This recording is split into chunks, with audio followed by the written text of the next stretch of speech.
Gobernación Bolivariana del Estado Táchira, Dirección de Cultura y Radio Cultural del Táchira presentan Latido Cultural. La vida de la cultura dentro y fuera de las fronteras tachirenses.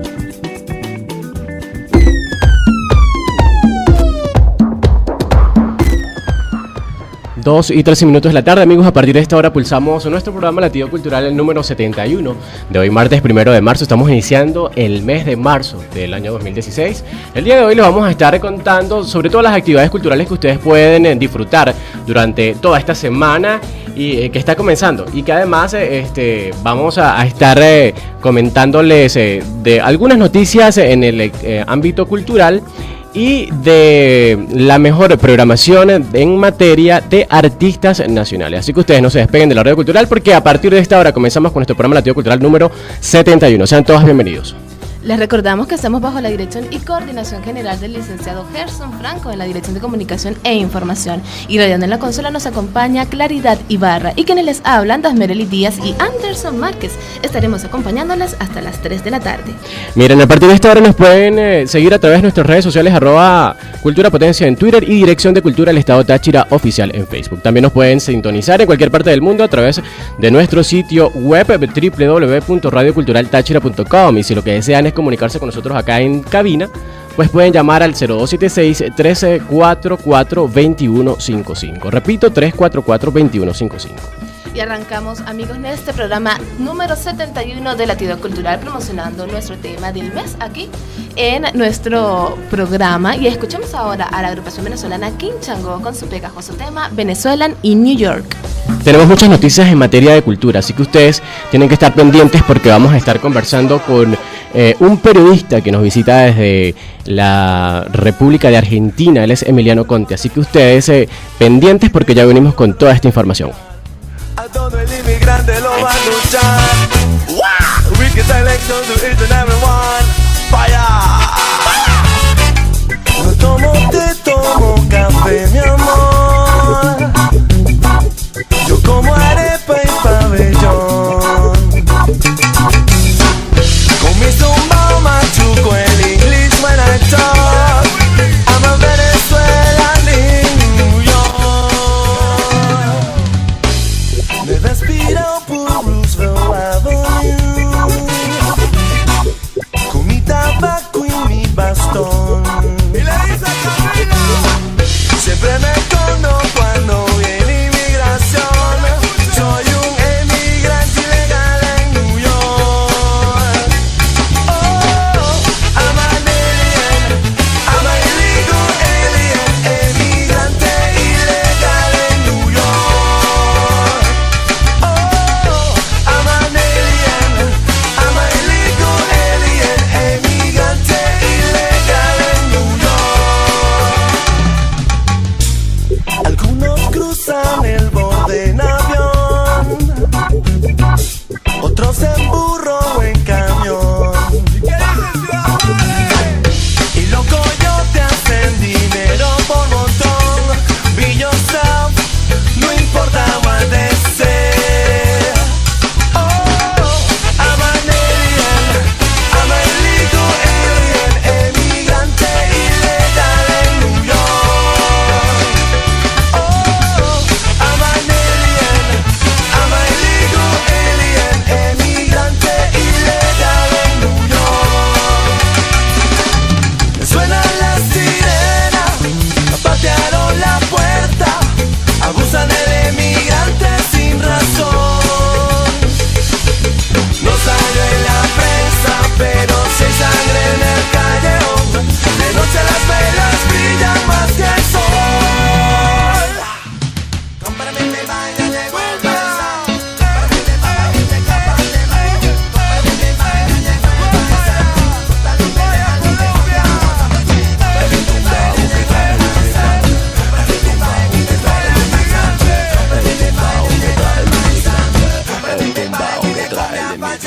Nah, no happy to immigrant, the police are come with no fussing and fight. Nah, no happy to immigrant, the police are come with no fussing and fight.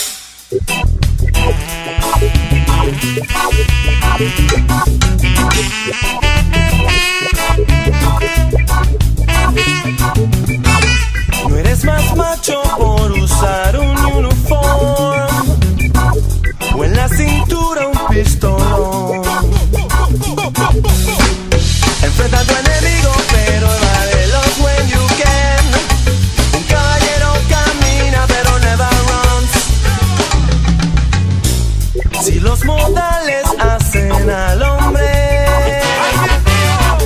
Entonces es el héroe of today. Y como un hombre sufrir de ignorancia y reír. Be yourself, que no importa what they say. Oh, I'm an alien, I'm a illegal alien, emigrante ilegal en New York. Oh, I'm an alien, I'm a illegal alien, emigrante ilegal en New York.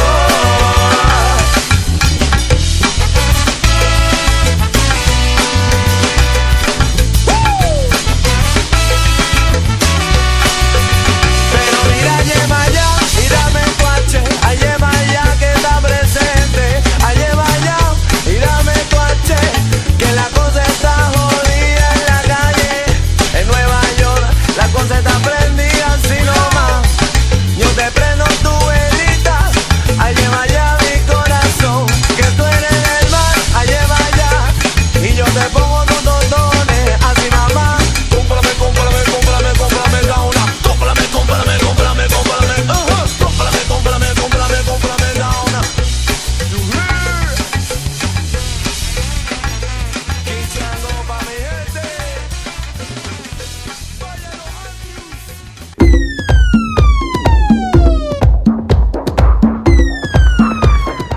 Seguimos con nuestro programa Latido Cultural número 71 de hoy martes 1 de marzo, comentándoles que tenemos a dos invitados muy especiales. Ellos vienen acompañados con varias personas y nos van a estar comentando sobre un importante taller que van a realizar acá en nuestro estado Táchira.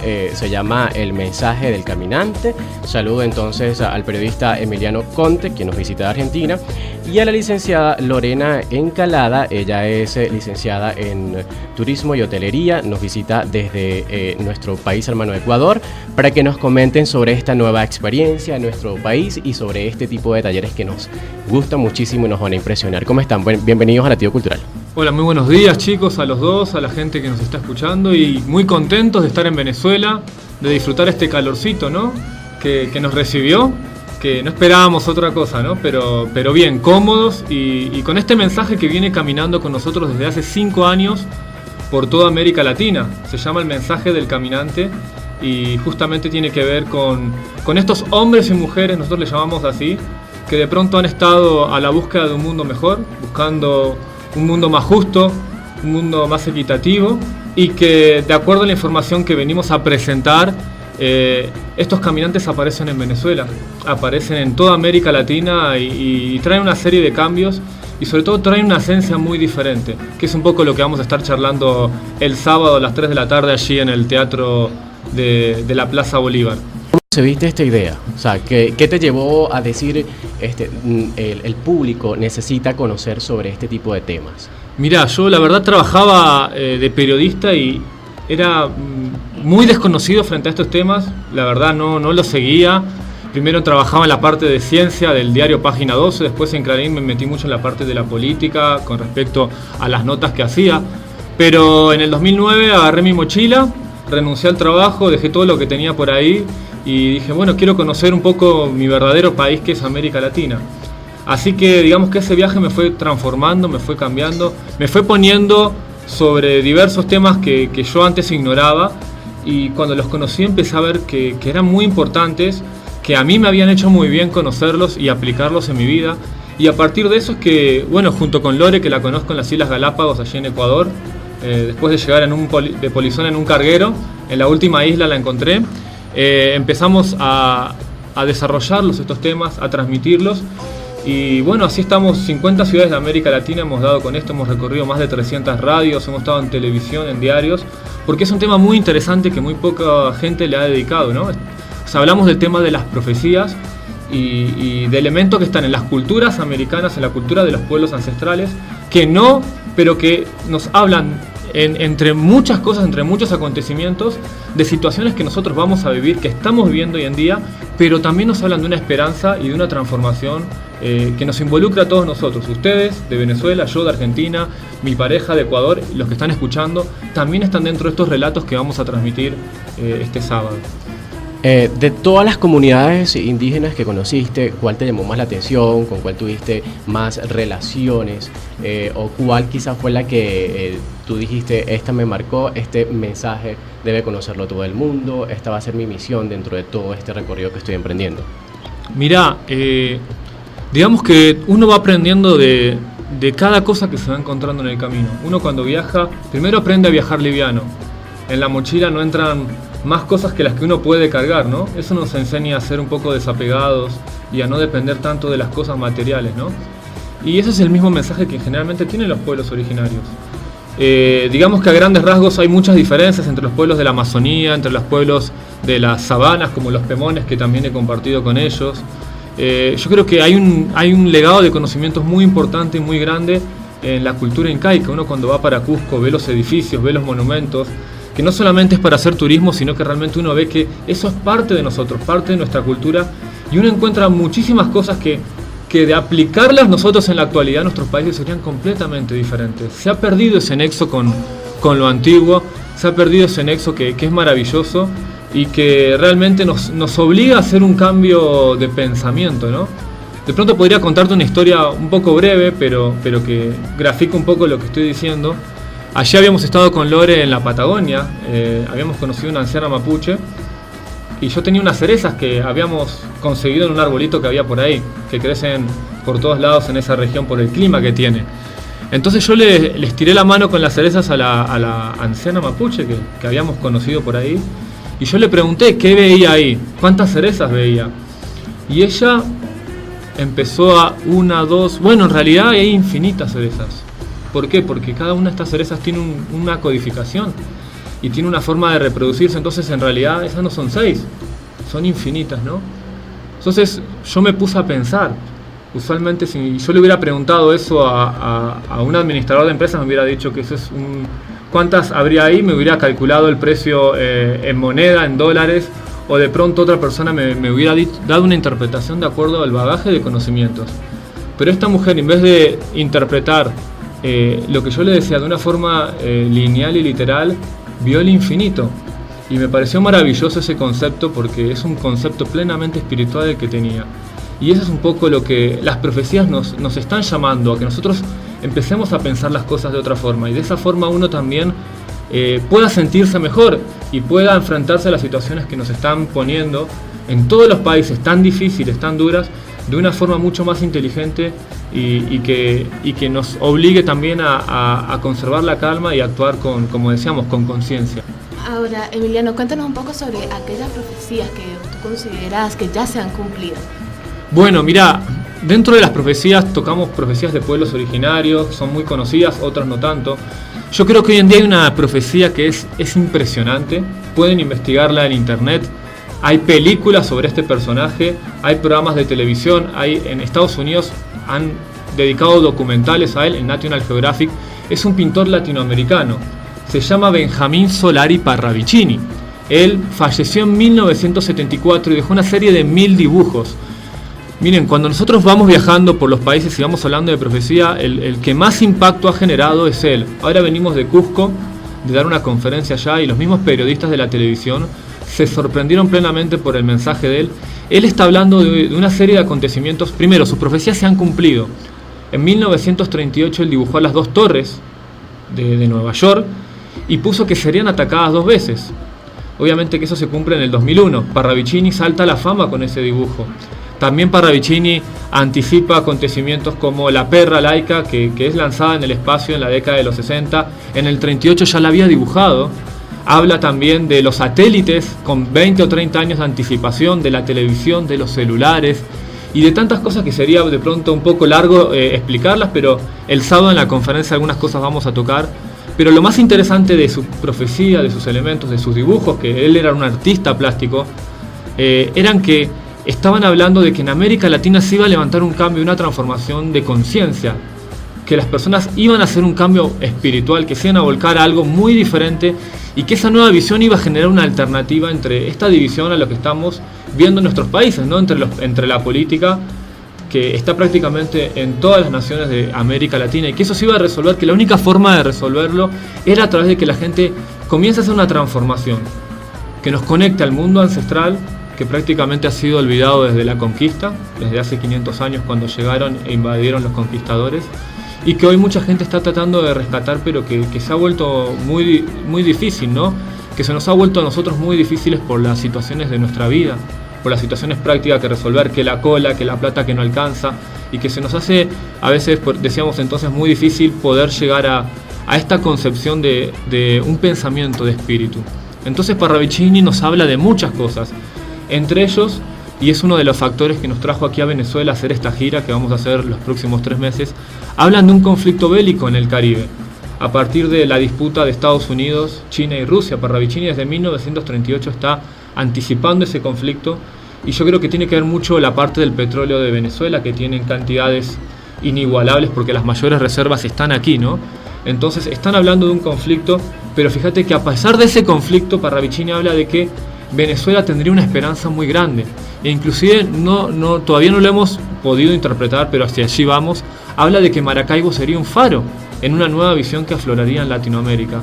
Entonces estamos hablando de un pintor que nunca conoció Venezuela, que nunca vino para aquí, pero que sus profecías han sido exactas hasta el punto de que le llaman el Nostradamus latinoamericano, y está señalando a Venezuela como escenarios de grandes situaciones, pero que nos están desembocando en una transformación sin precedentes, que de un continente estamos hablando, ¿no? De un continente, y donde me parece muy interesante que las personas aquí en Venezuela puedan acercarse a esta información y por lo menos conocerla, para que por sí mismos puedan tener e informarse de lo que está sucediendo bajo otra fuente de información, ¿no? A mí me llama muchísimo la atención porque, o sea, es un tema de verdad que se mantiene, o sea, nunca va a perder vigencia. Inclusive cuando uno hace un análisis de lo pasado, se puede encontrar con que muchas personas quizás han acertado, han atinado algunas de sus profecías. Pero quisiera que profundizaras en cuanto a cuál es la perspectiva o cuál es la idea que tienen estas comunidades indígenas acerca de este tipo de premoniciones, por llamarlo de cierto modo. Exacto. Bueno, los pueblos originarios, sobre todo su profecía, está muy vinculada al tiempo. Los mayas eran los grandes científicos del tiempo, los incas hablaban de eras, los mapuches hablaban también de tiempos donde el ahuincamiento, que era la adopción de un modelo de civilización destructivo de la vida, de la naturaleza, estaban llevando a un ciclo de término de una civilización y de comienzo de otra. Los guaraníes hablaban de varios mundos que hubieron en la antigüedad, o sea que decían que esta no era la primera civilización. Inclusive, bueno, vamos a mostrar una información en la conferencia que recopilamos allí en Perú, que tiene que ver con un dibujo donde los mochicas hablaban de una guerra que hubo, de los artefactos que el hombre había creado en el pasado en una civilización, que se habían puesto en contra del hombre. Esa información que estaba en templos y que fue destruida, no se sabe por quién ni cuándo, la hemos ido recopilando y vemos que hay una gran coincidencia sobre el punto de que el hombre está llevando hacia una caída que no puede resolverla a menos que haga una transformación. Entonces los pueblos originarios son repetitivos y reiterativos en sus profecías sobre la cuestión de los ciclos que se van cerrando y donde el hombre tiene que transformarse, tiene que cambiar como única solución y como única salida frente a lo que estamos viviendo. Por eso vemos que hay, diferentes ideas en el campo de la política que no terminan de cuajar, que no terminan de funcionar porque la corrupción se mantiene, porque cuántas cosas que estamos viendo que no tiene que ver con simplemente con una elección, con un voto en una urna, sino que tienen que ver con una transformación mucho más profunda. Y si nosotros no nos pedimos ese cambio, a esa transformación, nada de lo que hagamos va a ser útil. Imagínense, los indios Hopi de Norteamérica tenían profecías en paredes, en muros, desde hace muchísimo tiempo. Y ellos hablaban de la división ideológica del mundo. Y que aquellos que no participaban en la división ideológica eran los que mejor preparados estaban para vivir en el nuevo mundo. Porque ellos hablaban de una gran confrontación donde lanzarían calabacinas de cenizas. Estaban hablando de las guerras nucleares entre las potencias y de la disputa de poder entre ellos. Entonces significaba que los Hopi conectaban directamente a eso, de nuevo hacia lo mismo. La transformación interior, el cambio, en empezar a no necesariamente hacer transformaciones o a vestirnos con túnicas o a ponernos, a hacer cosas raras que no nos conduzcan, sino a ser seres humanos comunes y corrientes, normales, pero que simplemente tengamos un sentido y una valoración de la vida mucho más profunda, que valoremos esa vida dentro de nosotros, que no la matemos, que no la destruyamos.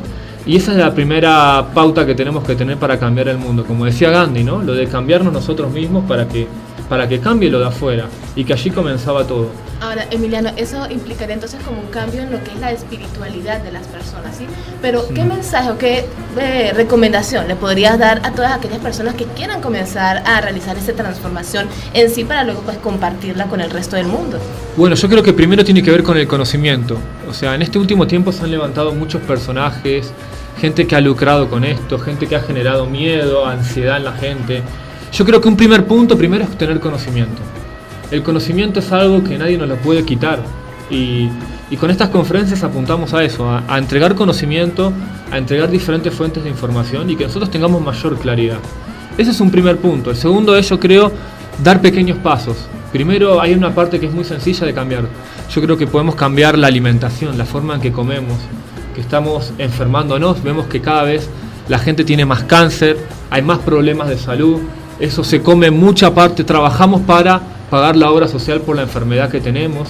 Entonces nosotros a través de mecanismos sencillos podemos regenerarnos.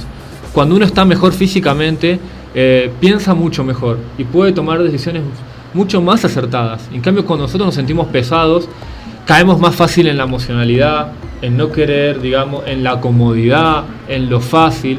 Entonces nosotros hemos aplicado un cambio de alimentación que nos ha servido mucho, que nos ha ido muy bien, a pesar de que en Argentina es la tierra de la carne, ¿verdad? Y son cositas pequeñas que tienen que ver de pronto con conectarnos más con el corazón no necesariamente como un pedazo de carne que late, sino que realmente, de acuerdo a estudios científicos, tiene un centro de información increíble, que de pronto eso también lo vamos a estar tocando en la conferencia, y que los pueblos mismos americanos lo señalaban en sus profecías: el corazón, la reconexión del hombre con su corazón y el conocimiento que a nosotros nos permitiría unificarnos al manejar unas leyes universales de aplicación diaria, que cuando el hombre las aplicaría encontraría mucha paz y cesaría ese enfrentamiento que tenemos a veces hasta en nuestras propias familias, en nuestras propias parejas, con nuestros propios hijos, con nuestros propios padres. Entonces yo creo que esos son primeros puntos que podemos aplicar. Obviamente que de eso se desprende muchísimo más, y bueno, digamos que por eso tratamos de centralizar la información en conferencias, en charlas, en talleres, para que la gente pueda tener una idea más profunda, con herramientas aplicables en nuestra vida, ¿no? Bien, recordemos que esta conferencia se va a realizar este sábado a las 3 de la tarde en el Auditorio Rafael de Nogales Méndez, y que sería pues la primera que realizarías en Venezuela y sería como el inicio de una gira que vas a realizar en el país. Cuéntanos un poquito más sobre qué otras ciudades vas a visitar. Bueno, mira, nosotros, como decíamos, veníamos recorriendo desde 5 años América Latina. Tenemos una página de internet que es de una fundación ecológica, es amanecernuevo.tk. Ahí tenemos las conferencias, entrevistas en televisión. Inclusive en una sección tenemos todas las psicografías de Parravicini para descargar, que son 1000. Esa es una información muy valiosa. De pronto, si no, la gente se las podemos pasar en la conferencia cuando venga. Nosotros tratamos de difundir la información y de darla a conocer. Esta gira, que comienza en San Cristóbal, seguirá por Barinas, por Mérida, Barquisimeto, Maracaibo, Valera, Caracas y bueno, otras ciudades que tenemos por ahí, y que juntamente no solamente es este ciclo de conferencias, sino que vamos a hacer un encuentro del 1 al 5 de julio con una serie de organizaciones que estamos luchando por esto, porque esto no se trata ya de hablar palabras bonitas, sino de realmente hacer cosas, mover la fuerza y que realmente le llegue esto a la mayor cantidad de gente. Entonces, un encuentro que van a venir expositores de varios países, donde se va a hablar de lo que es la alimentación incaica, la alimentación esenia, cómo curarnos a través de los alimentos, cómo curarnos con el agua de mar, cómo resolver estos problemas que no sabemos cómo resolvernos, lo que es la parte de supervivencia, pero todo vinculado al espíritu y a la ciencia, con estos 3 tópicos que lo atraviesan, y donde los expositores darán una herramienta y se buscará que esto se difunda y que llegue a los medios de comunicación, para que realmente esto no quede solamente en algo sectario o en algo que quede escondido, sino que verdaderamente pasa a primer plano, que es lo que buscamos con este trabajo. Y bueno, visitándolos, por ejemplo, ahora ustedes aquí en la radio, para que la gente se entere un poco de esta actividad. Muchísimas gracias a Emiliano Conte, él es periodista y nos viene a dar una conferencia audiovisual titulada El mensaje del caminante. Esto va a ser el 5 de marzo a las 3 de la tarde en el auditorio Rafael de Nogales Méndez, el Centro Cívico de San Cristóbal. Complacidos de tenerte acá en cabina, obviamente te auguramos muchísimos éxitos. Y para finalizar, ya quería que nos comentaras cuál sería esa profecía inmediata que podíamos o que podemos estar vigilando o podemos estar próximos a llegar, pues.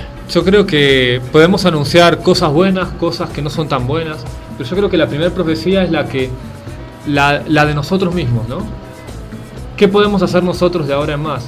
¿Qué puedo hacer yo? Porque cuando uno se propone algo y empieza a trabajar en pos de ello, digamos que el hombre se convierte por sí mismo en profecía, ¿no? Y cuando nosotros utilizamos esa información que nos han legado desde hace miles de años, los mayas, los hopis, los mapuches, el mismo Parravicini o documentos que de pronto las han tocado las religiones, pero que, digamos, al ponerlos de esta forma como una fuente uniforme de información, nos permite a nosotros tomar decisiones y aplicarlas en nuestra vida. Yo creo que entonces esa es la primera profecía, la de cambiar nosotros y empezar a creer en la fuerza interior que traemos los seres humanos, porque yo creo que cada persona trae esa fuerza y sabe que vino a este planeta a hacer algo. Entonces esta información nos viene a dar como un marco de trabajo. Así que eso es lo que te podría comentar a breves rasgos sobre ese punto. Muchísimas gracias Emiliano Conte, muchísimas gracias Lorena Encalada por acompañarnos el día de hoy en el Latido Cultural. Vamos entonces a hacer un corte musical. Le presentamos a Caramelos de Cianuro con su tema El Secreto acá en nuestro Latido Cultural número 71. Y recuerden que al corte pues regresamos con más información. Tenemos también a Alejandro Sepúlveda que nos va a estar comentando sobre un concierto que va a realizar en nuestro estado. La risa son tus labios rojos, pero yo le canto al llanto en tus ojos. Como un destello caramelo, sobre tu cuello brilla tu pelo. No sé por qué yo a ti te extraño tanto. No sé por qué me pierdo por completo en este secreto.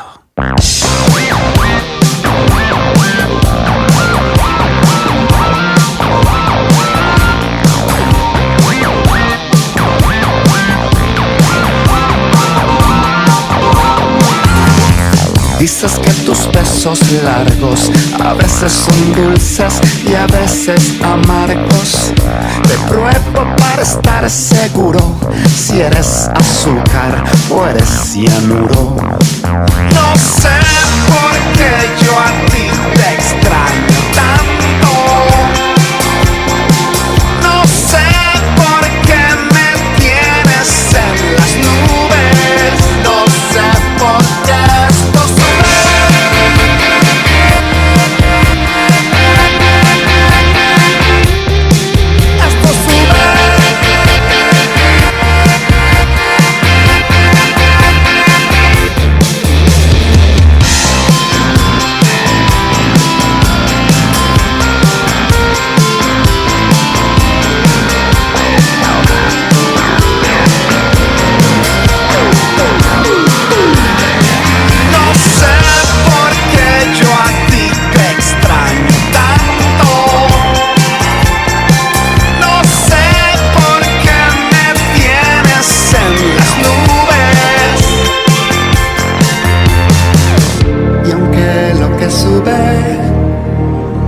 Tiene que bajar, escapa la fuerza de la gravedad.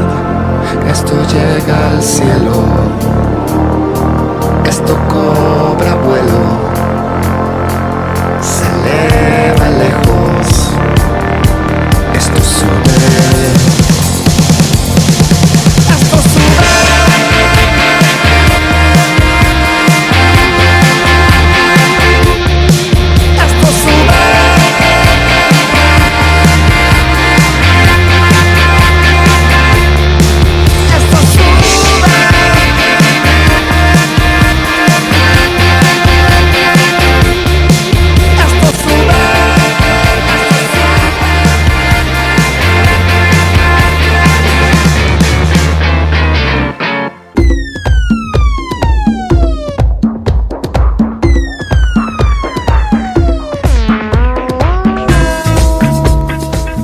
Seguimos con nuestro programa Latido Cultural el día de hoy. Amigos, complacidos de tener muchísimos invitados y muchísimos eventos culturales en nuestro estado, que todos ustedes pueden asistir y pueden seguirnos a través de nuestras redes sociales, @culturapotencia en Twitter y Dirección de Cultura del Estado Táchira Oficial en Facebook. Recuerden darle clic a la etiqueta en directo para que se enteren en tiempo real de toda nuestra programación.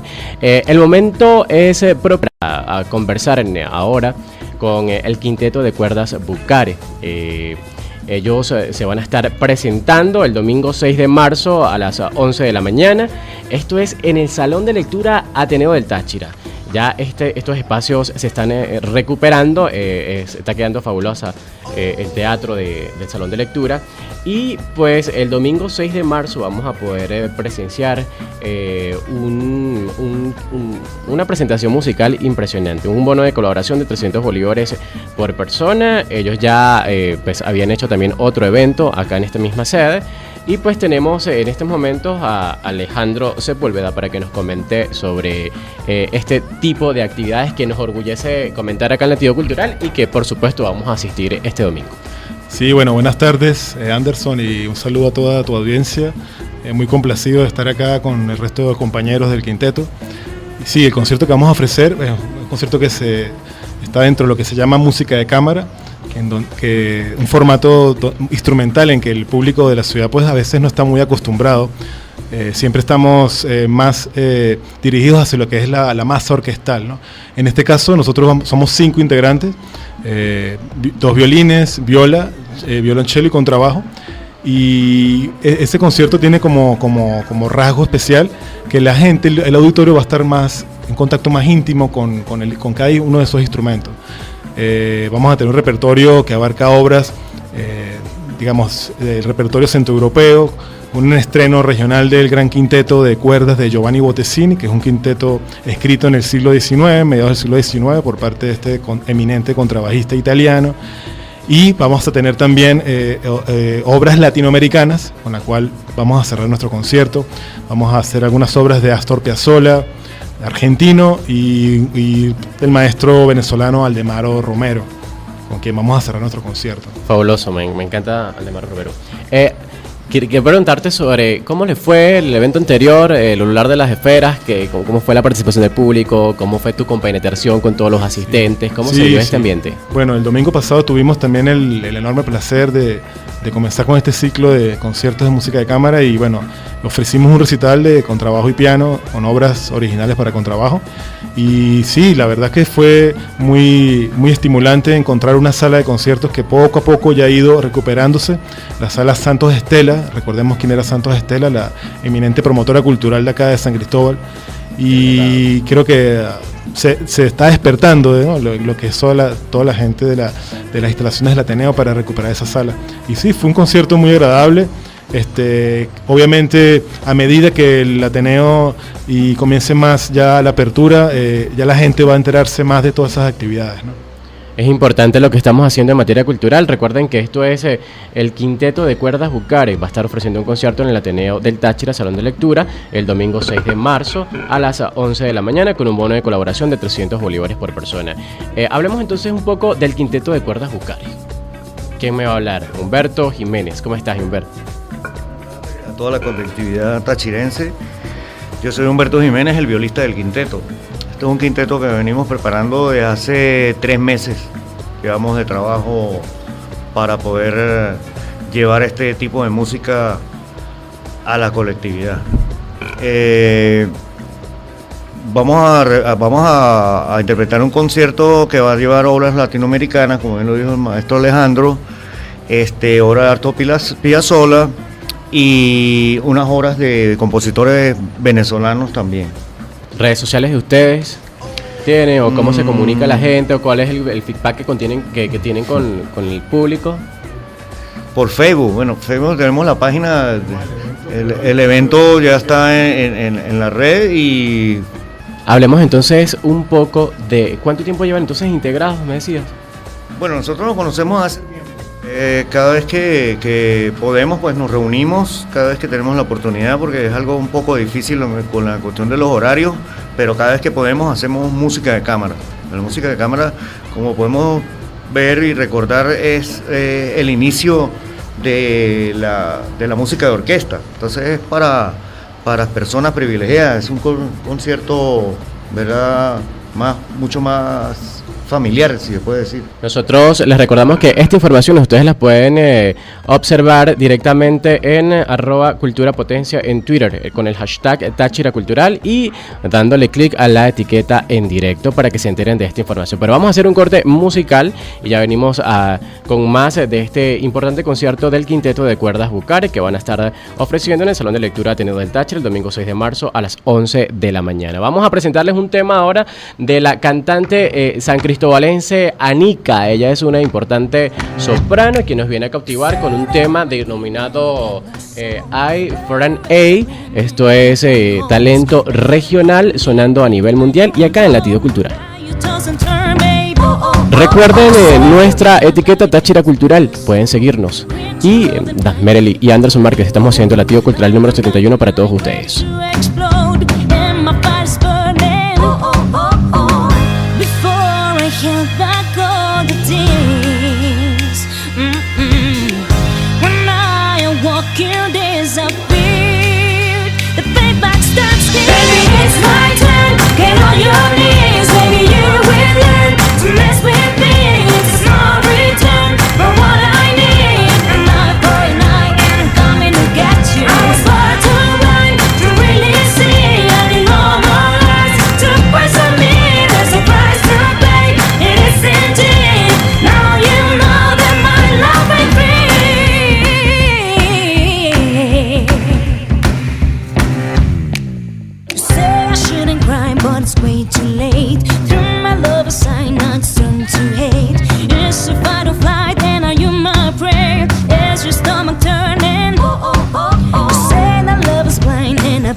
Nosotros continuamos con nuestro programa Latido Cultural número 71, hoy iniciando el mes de marzo del 2015, complacidos de tener muchísimos invitados el día de hoy. Pues vamos a conversar un poco con Freddy Vivas, él es violinista también de este Quinteto de Cuerdas Bucare. ¿Cómo se complementan ustedes? ¿Cómo llegaron a hacer una fusión de instrumentos de cuerdas? ¿Qué les llama a compenetrarse y a realizar este tipo de actividades culturales para todas las personas? Bueno, Anderson, primero que todo, muy buenas tardes, gracias por la invitación a este programa. Voy a hablar un poquito retomando lo que tenían los compañeros hablando hace un momento. Nosotros nos conocemos desde la Orquesta Sinfónica Simón Bolívar, desde hace bastante tiempo. Yo realmente entré a la Orquesta Sinfónica en el año 2004-2005, y de ahí fue donde empecé a tener contacto con la actividad musical, y bueno, desde ahí nosotros hemos tenido comunicación, hemos participado en muchas actividades artísticas y todo esto. En cuanto a tu pregunta en relación a la música de cámara, pues nosotros siempre hemos tenido esa inquietud, ¿verdad? Porque es un tipo de agrupación musical que no se ve aquí en San Cristóbal cotidianamente. Normalmente se ven, siempre son las orquestas sinfónicas, ¿verdad? La banda. Entonces, bueno, siempre ha existido esa necesidad, esa inquietud de que estemos compenetrados en hacer música de cámara. Nos hemos puesto en contacto, hemos planificado. De por sí el quinteto, pues teníamos ya más como un año, ¿verdad? Sí, más de un año planificando hacer este quinteto y otras obras en tal caso. Bueno, nos complementamos porque realmente la música de cámara es un medio, no sé, son palabras propias, o sea, no referidas a ningún autor, pero musicalmente pues cada quien tiene la posibilidad de expresarse, ¿verdad? En la música de cámara cada quien es un solista, el cual tiene que demostrar pues sus aptitudes, y todos estamos como que ahí presentes. En cambio la orquesta pues ya es una masa mucho más grande, más instrumentos y más cosas. No sé si alguno tiene alguna acotación relacionada con esto. Las preparaciones, ustedes también forman parte, tengo entendido, de la Escuela de Música Miguel Ángel Espinel, una institución perteneciente a la Dirección de Cultura del Estado Táchira, o sea que se mantienen activos en el mundo musical, están en constante preparación y crecimiento, porque creo que es una carrera que nunca termina, pues. Eso es correcto. Exige preparación, exige dedicación, exige, aparte de todo, talento también, no todas las personas pueden ser músicos. Yo quería que profundicemos un poco más sobre lo que es música de cámara, para las personas que no sabemos mucho, o para las personas que quieren adentrarse más, conocer o profundizar en este tipo. ¿Cuál es la diferencia de otro tipo de música, digamos, no sé, de la académica, o cómo está compuesta, qué se necesita inclusive para denominarla como tal? Bueno, es una pregunta muy amplia lo que me acabas de decir, ¿no? Realmente la música de cámara viene a constituirse a partir del dueto o del dúo instrumental hasta 10 instrumentos, ¿verdad? En ese rango aproximadamente. De ahí se empieza a hablar de música de cámara, ¿ves? Y bueno, hay muchos trabajos de música de cámara, autores del siglo XVII, del siglo XVIII se enfocaron mucho en ese aspecto. La música de cámara, pues bueno, como te estaba diciendo anteriormente, forma parte de que cada integrante de la agrupación tiene la posibilidad de expresar, de demostrar su virtuosismo, sus habilidades y tantas cosas musicales. En relación a lo de la escuela de música, pues bueno, nosotros somos profesores, pertenecemos a la escuela de música. Yo pertenezco también a la Fundación Musical Simón Bolívar, y pues venimos desde hace muchos años desarrollando el trabajo docente y artístico conjuntamente. No sé si Humberto... Sí, bueno, algo que agregar de la música de cámara a la pregunta. Bueno, para mí la música de cámara fue hecha primero con formato de pocos músicos, y el formato también del público era poco. La música de cámara se inició en los salones, no necesitaban teatro, no necesitaban nada de eso, sino salones y pocas personas. Eso era lo que se creó con ese fin, la música de cámara. Mi nombre es Humberto Jiménez, soy profesor de viola de la Escuela de Música Miguel Ángel Espinel, y trabajo también por el Ministerio de Educación Popular en la Normal J. Román Valecillo en la mención de música. Gracias. Ahora, también es importante pues mencionar la participación que va a tener la soprano María Ángel Vázquez, quien también es docente de allí de la Escuela de Música Miguel Ángel Espinel, ¿no? Pues quisiera que me comentaran un poco sobre esto. Sí, la profesora María Ángel Vázquez, la quisimos invitar para un arreglo que hizo el profesor Gregory Pino de un tango de Astor Piazzolla, Chiquilín de Bachín. La profesora María Ángel Vázquez se reincorpora con nosotros esta semana de ensayo, Y esas son obras, digamos, escritas en el pleno siglo XX y arregladas para este formato de quinteto de cuerdas por Gregory Pino, ¿no? Inicialmente el maestro Gregory Pino era el que iba a cantar, pero el maestro está ahorita por razones de salud, está de reposo, y nos mandó una de sus alumnas también, ¿no? Gregory Pino, como siempre, apoyando todo esto, ¿no? Sí, Casi que es uno de los un saludo de las cabezas maestro, sí. que lidera todo esto. ¿Cuánto tiempo llevan preparando este acto, este evento? Bueno, el quinteto de cuerdas tenemos trabajando como para este tipo de programa, tenemos ya 3 meses. ¿sí? 3 meses. Originalmente una de las obras, el Gran Quinteto de Bottesini, lo habíamos trabajado hace ya 2 años, hace 2 años que estuvimos reunidos. Bueno, pero en ese momento no se dieron las condiciones para hacer este concierto. Pero ya lo veníamos, ya digamos, parte del quinteto ya lo tiene ya digerido, y ahorita lo que hicimos fue repasar y empezar a ensamblar con los otros integrantes del quinteto, ¿no? En tu caso, Alejandro, ¿cuánto tiempo llevas aquí ahorita en el estado Táchira? Mira, yo tengo aquí ahorita aproximadamente 3 meses, porque yo vivo en Argentina. Ajá. Y trabajo ya en la Sinfónica de Bahía Blanca. Pertenecía a la Orquesta Sinfónica Simón Bolívar del Táchira, acá en San Cristóbal. Hice mucha vida musical aquí con los colegas. Teníamos un quinteto de cuerdas Simón Bolívar, hace 10 años, ¿no? Más o menos, más de 10 años. Y bueno, he tenido la oportunidad de mantener el contacto con estos profesores. Cada vez que venimos tratamos de incentivar la actividad de música de cámara, porque es un tipo de formato instrumental que te permite mucha libertad, ¿sí? Al momento de la interpretación, de la expresión, y te permite también dar a conocer más de una manera un poco más íntima el instrumento. Con el profesor Humberto Jiménez hemos hecho conciertos aquí en música de cámara en la Casa Steinfort hace unos 4 años, 3 años, con dúos de viola y contrabajo. Con el profesor Freddy Vivas también hemos hecho, el año pasado hicimos un ciclo que se llama El Oyente Emancipado, que es solamente música de cámara de compositores del siglo XX, música moderna, música contemporánea. Y ese evento, bueno, el profesor Freddy y mi persona pudimos llevarlo a cabo. Ahora queríamos retomar este proyecto que estaba en nuestros digamos, nuestras alacenas, archivos, y sacarlo para, digamos, de alguna manera promover la actividad de música de cámara en las nuevas generaciones también.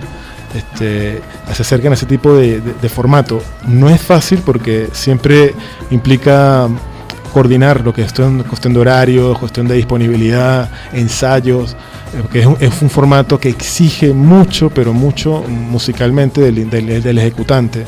Como decía el profesor Frey, cuando estás en una orquesta, de repente estás en un atril de una fila de 20 violas o 20 violines y bueno, te vas adaptando. No destaca. Sí, o sea, sí, exactamente. Pero acá en la música de cámara eres uno solo representando cada voz del instrumento. Todos los ojos concentrados en el Exactamente, artista. sí. Ahora tengo una inquietud con respecto al repertorio. ¿Existe alguna como razón en especial para seleccionar obras de estos 4 autores o fue algo, no sé, aleatorio? Bueno, nosotros siempre quisimos hacer ese gran quinteto de Bottesini, primero porque es la primera vez que se toca en el estado Táchira, y segundo por el grado de dificultad que tenía, y bueno, nada, decidimos montarlo porque como satisfacción propia de querer hacer ese quinteto de Bottesini. Hablemos sobre cómo está compuesta esta pieza, para las personas que pues ya la dominan, o para las personas que están adentrándose en este tipo de... Bueno, el quinteto tiene 4 movimientos. El primer movimiento es un allegro muy interesante que expone un tema muy colorido, característico. El segundo movimiento es un scherzo, una danza, ¿verdad? Una danza que expresa mucho, algo muy vigoroso. Está el tercer movimiento, que es un adagio, que es algo muy lento, muy sutil, muy sublime. Y está el último, el cuarto movimiento, que es una marcha, ¿sí? Muy interesante. Bueno, realmente el quinteto, no estoy muy seguro de la fecha, ¿no? Pero fue compuesto por Bottesini en un periodo musical ya denominado romántico, muy romántico. Entonces escogimos este repertorio obviamente para que fuera un poquito más amplio y es más accesible. O sea, El quinteto Botecinis es de un periodo romántico, la obra venezolana de Aldemaro Romero, bueno, es... Sí, y mundial, a nivel mundial, Aldemaro Romero. Y una pasacaglia de un compositor que se llama Händel y Van Holzer.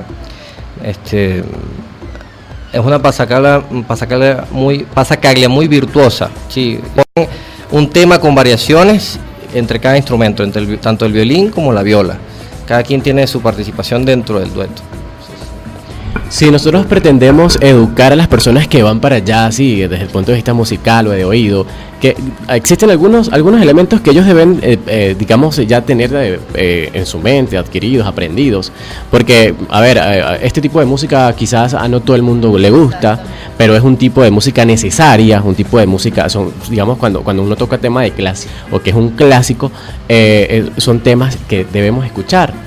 Quizás para medir, para pulsar cómo ha estado el mundo musical, cómo está la ejecución, inclusive de todas estas piezas. ¿Qué les sugieren ustedes a los espectadores que van a acudir a este tipo de eventos? Yo creo que el elemento de placer, de escuchar música por placer, creo que es importante para el público, ¿no?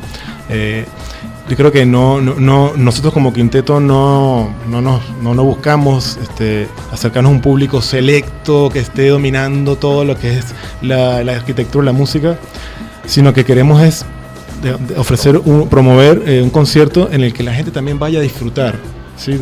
A escuchar el sonido de un quinteto. Por eso también nos preocupamos mucho por la selección del repertorio.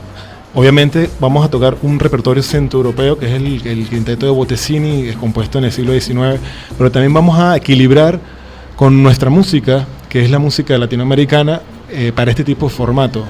Y yo creo que en ese sentido, el oyente ya al momento de escuchar un tango de Piazzolla, se va a sentir muy, pero muy familiarizado, muy cercano a ese tipo de música, a su cotidianidad, qué sé yo. Y la obra de Aldemaro Romero, que se llama Fuga con Pajarillo, es un joropo, ¿sí? Es una interpretación de Aldemaro sobre el folclore venezolano, adaptado a un formato clásico académico. Creo que ahí cualquier escucha que esté en el concierto se va a sentir muy atraído y no va a sentir esa necesidad, digamos, de sentarse a escucharla y entenderla, sino disfrutar. Nuestro objetivo ahorita es acercar la música al oyente y que la gente disfrute, escuche, se familiarice y que a medida que podamos ir haciendo más conciertos, podamos ir de repente conversando con el público sobre el repertorio y demás, ¿no? Agradecemos entonces a Humberto Jiménez, a Freddy Vivas y a Alejandro Sepúlveda. Ellos forman parte del quinteto de cuerdas Bucare, quien van a estar ofreciendo un importante concierto en el Ateneo del Táchira, Salón de Lectura, el próximo domingo 6 de marzo a las 11 de la mañana, teniendo un bono de colaboración de 300 bolívares por persona. Ustedes, este es el ciclo final de conciertos, ¿no?